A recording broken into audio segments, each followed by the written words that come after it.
Você já imaginou não poder frequentar o local, ou não poder sentar em um banco, ou até mesmo ter um bebedouro separado por causa de sua cor? A desumanização e discriminação racial sistemática dos africanos escravizados e a criação de uma hierarquia racial criou uma mentalidade de inferiorização. Essa condição foi incorporada nas leis e nas práticas sociais, mesmo após a abolição da escravidão. E essa discriminação racial institucionalizada moldou as estruturas sociais e econômicas, limitando as oportunidades dos negros e perpetuando a desigualdade até os dias de hoje. Esse fator levou à luta pelos direitos civis dos negros nos Estados Unidos, sendo um movimento significativo e corajoso que ocorreu na década de 1950 e 1960, tendo como os marcos históricos o boicote aos ônibus de Montgomery, liderado por Martin Luther King, e o protesto de Rosa Parks contra a segregação nos ônibus. Bom, eu vou falar um pouquinho sobre o Martin Luther King. Martin Luther King ele nasceu na Atlanta, na Geórgia, nos Estados Unidos, em 1929. Ele foi um pastor batista, foi um ativista político e um líder do movimento dos direitos civis dos negros dos Estados Unidos, que foi o que mais marcou a trajetória dele. Os princípios dele eram a não violência e a desobediência civil. Ele também lutou contra a pobreza e pelo fim da guerra do Vietnã. Ele tinha uma oratória muito boa, então ele conseguia convencer pessoas a lutarem pelos direitos, junto com ele. Ele conseguia convencer pessoas a fazer manifestações junto com ele. Umas grandes manifestações contra a segregação racial. Ele recebeu o Nobel da Paz em 1964, isso aí, em 1964, justamente por combater o racismo com o princípio da não violência. Ele foi casado com Coretta Scott. Em 1954, eles se mudaram para o estado do Alabama, que é um estado que adotou as leis da segregação racial. Então, os negros eles sofriam muitos ataques de supremacistas brancos e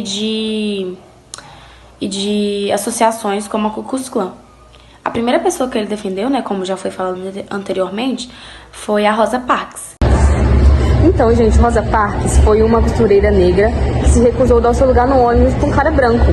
E esse fato causou um boicote nos ônibus na cidade de Montgomery. E esse fato acabou deixando a população negra insatisfeita, o que gerou uma revolta por parte dele. E o líder foi Martin Luther King. E foi a partir daí, então, que os direitos civis dos negros começaram a ter notoriedade, Os brancos, eles tinham preferência, Os brancos, eles tinham preferência nos assentos. Rosa Parks foi presa por causa disso. Martin Luther King, o povo, ficou revoltado com a situação. E Martin Luther King foi o líder, deles. Enfim, Martin Luther King ele deu um discurso no ano de 1963 que marcou a história. Marcou a história e está guardado até hoje. Ele fez esse discurso para milhares de pessoas, que basicamente foi o discurso I Have a Dream, que basicamente ele falava como que ele queria que os Estados Unidos fosse, que não tivesse diferença entre brancos e negros, que fosse a mesma coisa, não tivesse segregação racial. Martin Luther King ele foi assassinado no ano de 1968, por James Ray. E desconfia que James Ray foi pago, para matar Martin Luther King, porque não queriam mais Martin Luther King vivo, porque estavam vendo que estava fazendo muita diferença. Enfim, estavam ameaçando as pessoas que eram a favor da segregação racial.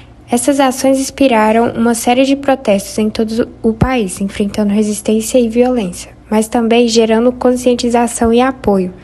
O movimento culminou na aprovação de leis importantes, como a Lei dos Direitos Civis e a Lei do Direito de Voto, que proibiram a discriminação racial.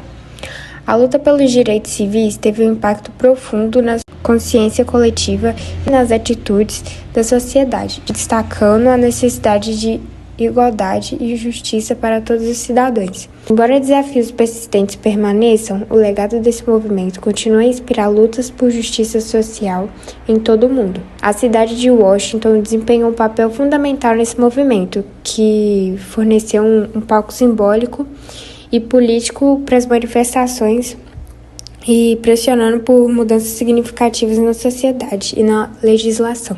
Essa luta continua sendo um lembrete poderoso na importância da justiça e da igualdade para todos os cidadãos.